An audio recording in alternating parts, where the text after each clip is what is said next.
Olá, irmãos.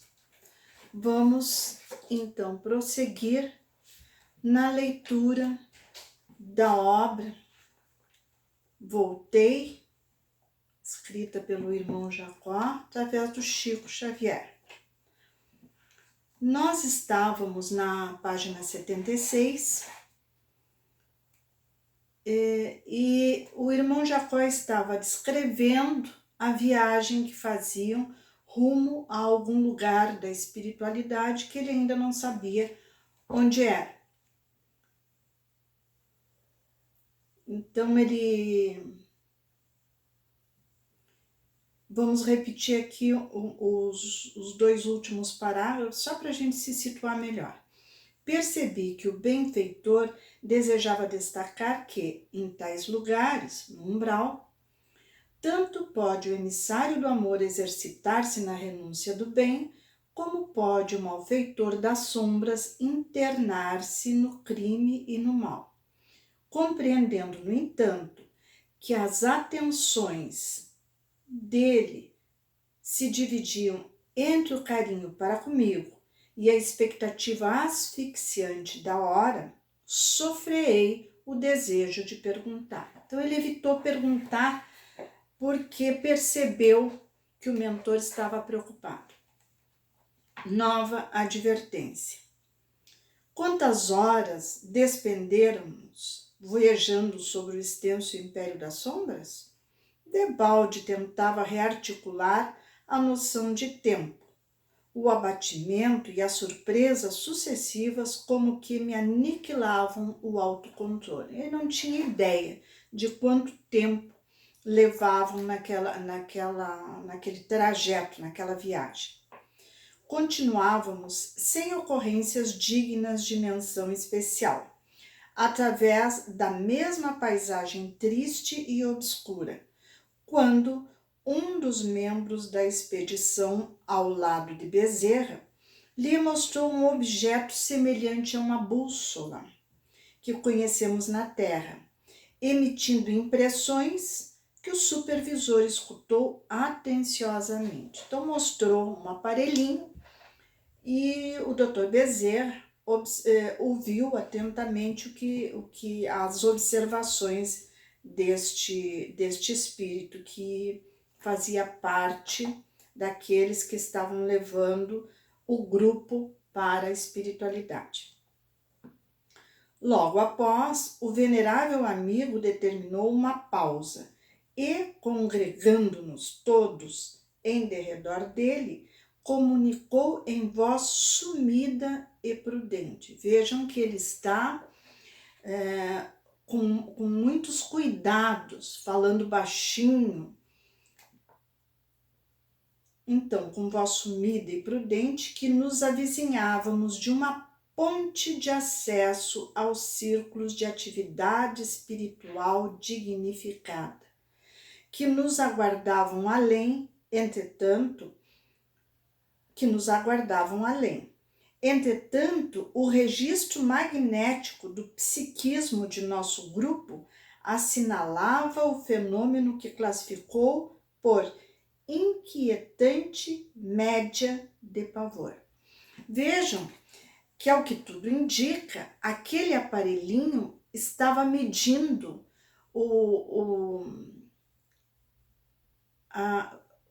a emissão de energias daquele grupo. E esse registro dava a conhecer que ali aquele grupo estava com uma inquietante média de pavor. Acrescentou que a importância da ponte era tão grande que comumente muitos habitantes das regiões perturbadas se aglomeravam na base que deveríamos atingir dentro em pouco, ameaçando os candidatos ao reino da luz.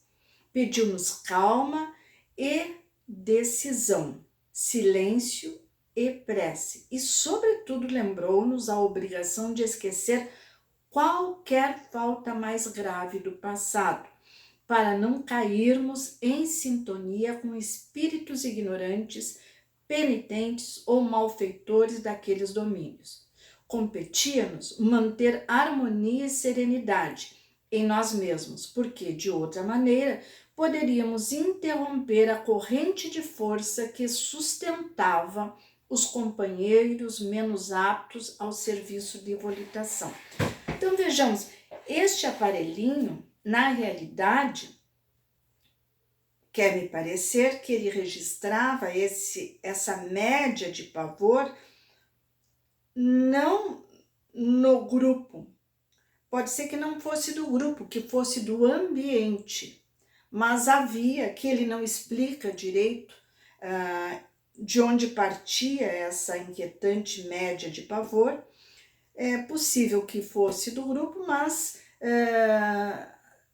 há indicativos, pelo que ele fala a seguir, que ali estavam congregados muitos espíritos inferiores e que emanavam pensamentos e sentimentos desordenados, então que fazia com que o aparelhinho registrasse essa inquietante média de pavor. Vamos adiante. E também interessante é essa recomendação de esquecer as faltas do passado. Pelo menos nesse momento era importante manter a mente firme para que não caíssem na sintonia com os espíritos ignorantes. Imagina que se não estivessem com a mente elevada, poderiam ser dominados por aquela turba, por aquelas muitas entidades que ali se aglomeravam. A ponte iluminada, não nos movimentarmos por muito tempo e um facho de luz sublime varreu o céu não longe, indicando uma ponte cuja extensão não pude no momento precisar. Então, deveria ser muito extensa, porque ele não teve condições de precisar. Tão formosa e tocante foi a revelação do horizonte próximo que muitos nos pusemos em pranto. A emotividade não provinha apenas da claridade que nos tocara os olhos. Comovente mensagem de amor transparecia daqueles raios brilhantes que percorreram o firmamento, copiando a beleza de um arco-íris imóvel. Então eles vinham atravessando o umbral naquela escuridão, naquele local triste, desolado, e viram essa ponte maravilhosamente iluminada e ficaram deslumbrados, muitos choraram. Enquanto muitos companheiros continham a custo as notas de assombro que nos dominavam, cerrei os olhos por minha vez, naturalmente envergonhado. Temor súbito vagueava-me na alma. Teria cumprido todos os meus deveres? Se constrangido a comparecer ante um tribunal da vida superior, estaria habilitado a apresentar uma consciência limpa de culpas? Como seriam os meus atos examinados? Bastaria a boa intenção para justificar as próprias faltas? Ele ficou inseguro, porque ele percebeu que ali havia como que uma fronteira para um mundo melhor e temeu de não estar à altura de atravessar essa fronteira com segurança. Ainda mais percebendo a preocupação dos mentores em relação ao grupo, em relação às turbas, aquelas aglomerações de espíritos inferiores, ele temeu. O sinal luminoso cortou vagarosamente o céu de novo. Minha alegria ante a aproximação do plano mais elevado era inexcedível, mas a noção de responsabilidade quanto às dádivas recebidas no mundo que eu deixara pesava agora muito mais intensamente sobre mim. Mereceria o ingresso naquele domicílio celestial? corriam-me as lágrimas copiosas quando o grupo estacou. No mesmo instante, ouvi um dos irmãos recém-desencarnados gritar em choro convulso: Não, não, não posso. Eu matei na terra. Não mereço a luz divina. Sou um assassino, um assassino. Aqueles brados ressoaram lúgubres, sombras adentro. Outras vozes responderam horríveis. Vigiamos a ponte. Assassinos não passam, não passam. Pareceu-me que maltas de feras preparavam-se para atacar-nos. Vejam quantas dificuldades e quanto ao se aproximarem de uma situação melhor, de um momento de atravessar uma fronteira para a luz, cada um examinou sua consciência. O próprio irmão Jacó ficou temeroso ficou inseguro se merecia ou não. E este irmão que gritou que era assassino, por certo, também examinando sua consciência, encontrou esse feito e não suportou a pressão de ir se aproximando com um grupo de um local onde havia luz. Não distante, a projeção resplandecente do invisível holofote clareava o caminho, qual se fora movida em câmera lenta. Entre nós, emoções e lágrimas junto de um companheiro em crise. Em torno, ameaças e lamentos estranhos. Além, a luz convidativa.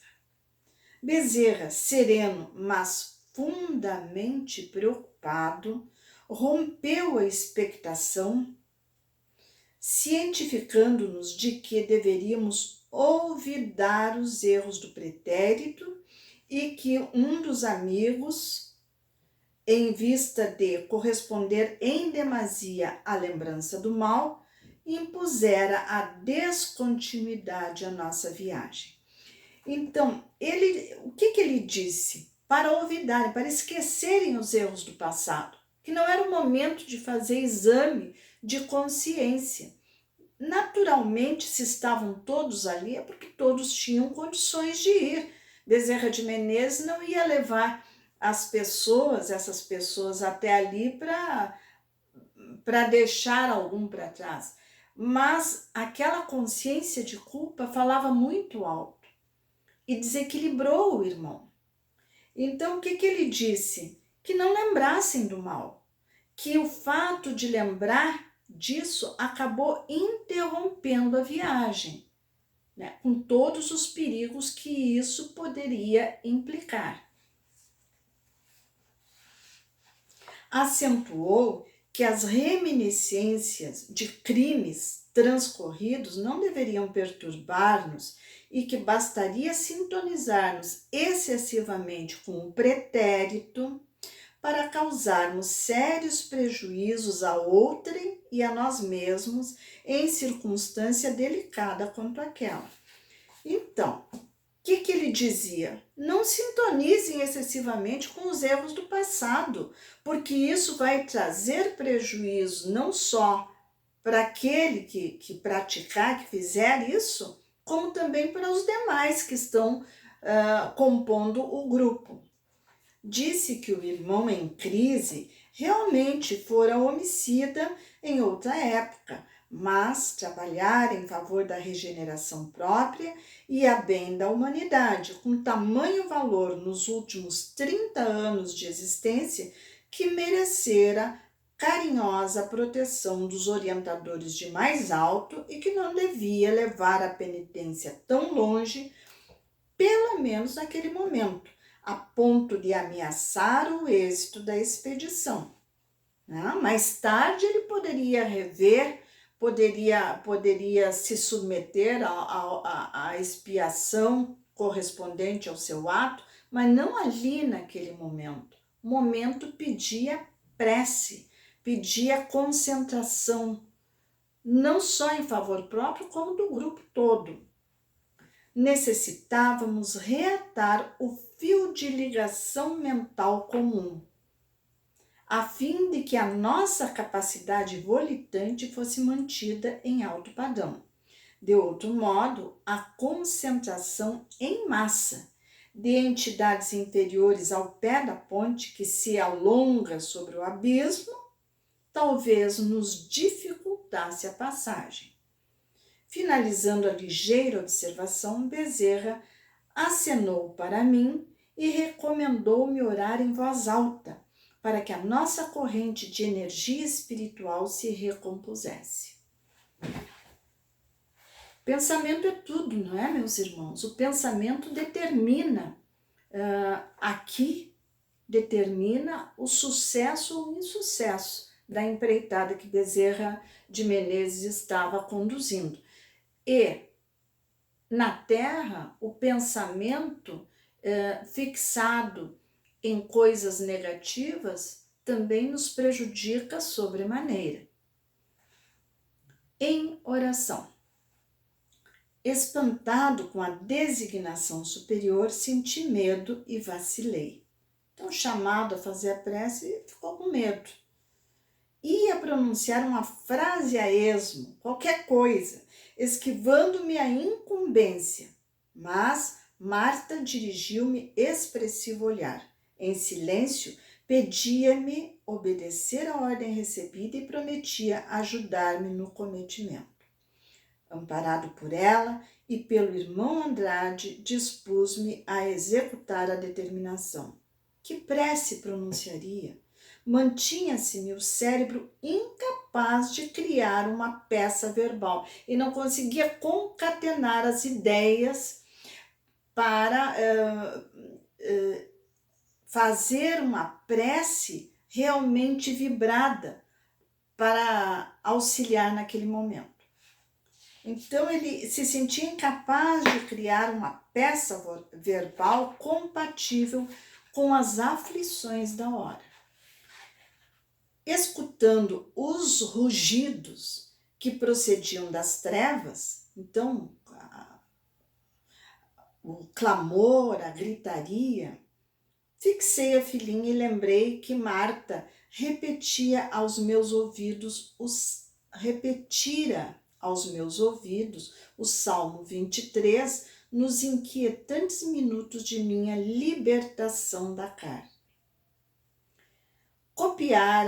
Copiar-lhe-ia o gesto, e erguendo meu espírito para o alto, sentindo de instante em instante que a emoção e o pranto me cortavam as palavras, repeti os versículos sagrados.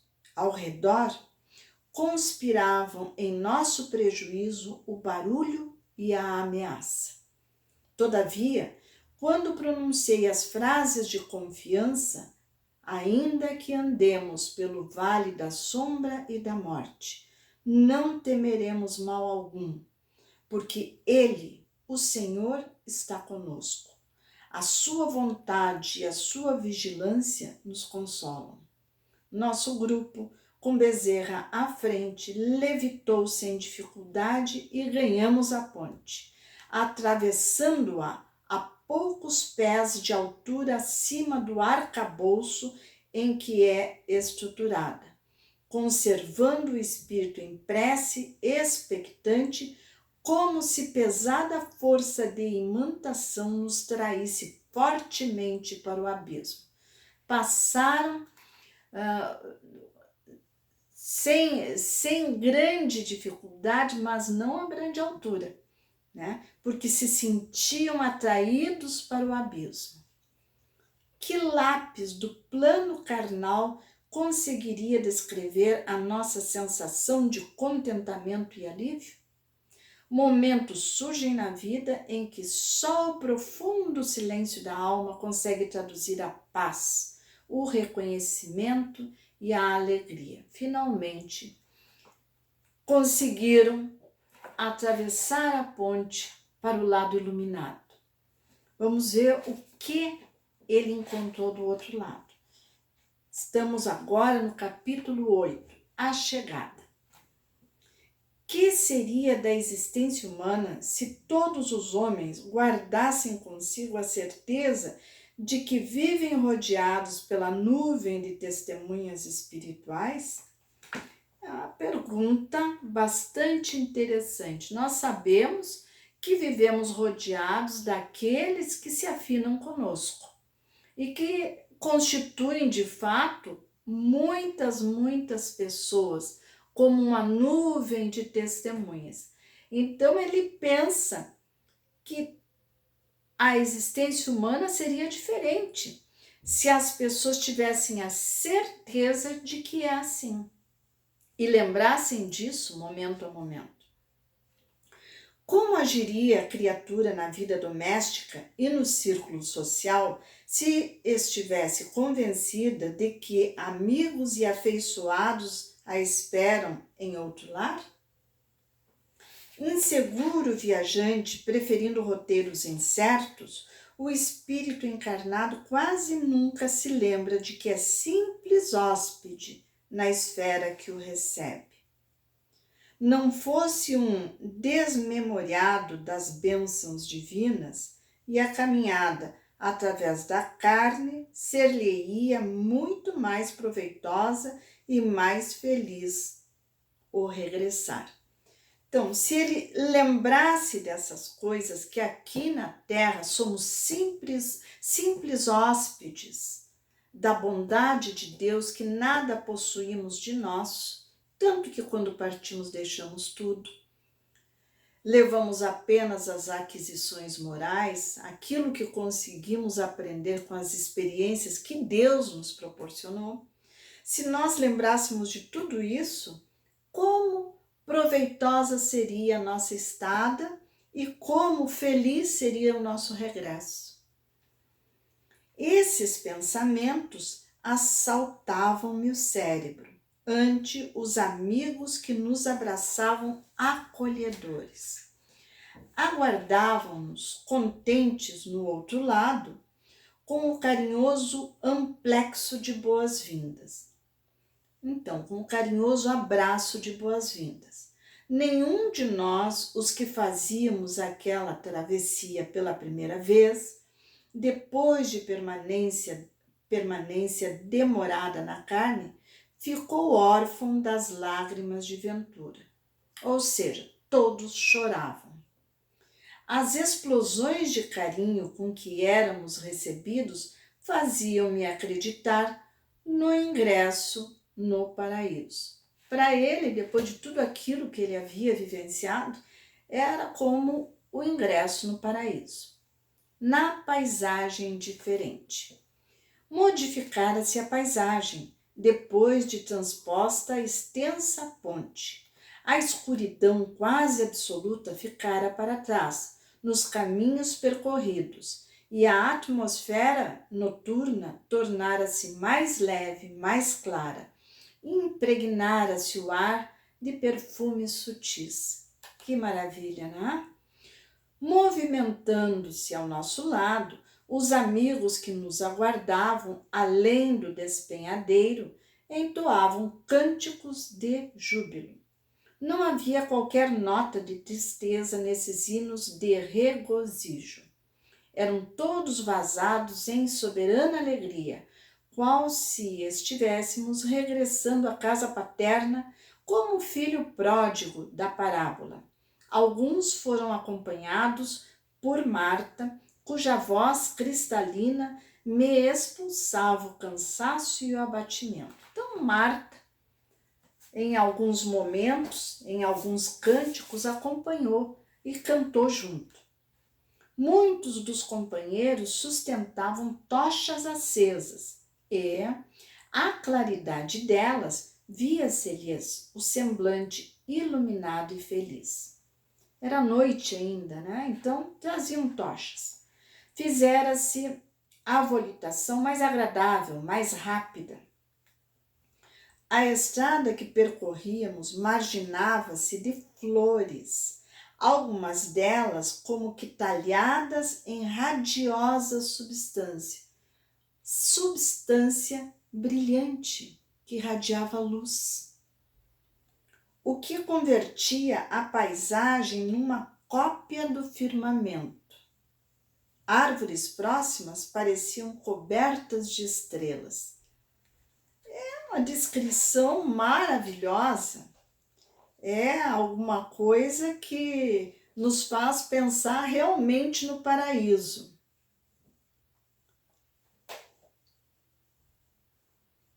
Está tão gostoso, tão diferente dos capítulos anteriores, em que ele descrevia as angústias que sentiu e também os perigos pelos quais passaram, ele e o seu grupo. E agora ele vem fazendo uma descrição maravilhosa de um lugar fantástico que nós vamos prosseguir no próximo encontro. Vamos deixar aqui a última frase como: árvores próximas pareciam cobertas de estrelas. E vamos ficar pensando nisso até o próximo encontro. Desejo a todos muita paz, muita harmonia e que Jesus nos abençoe.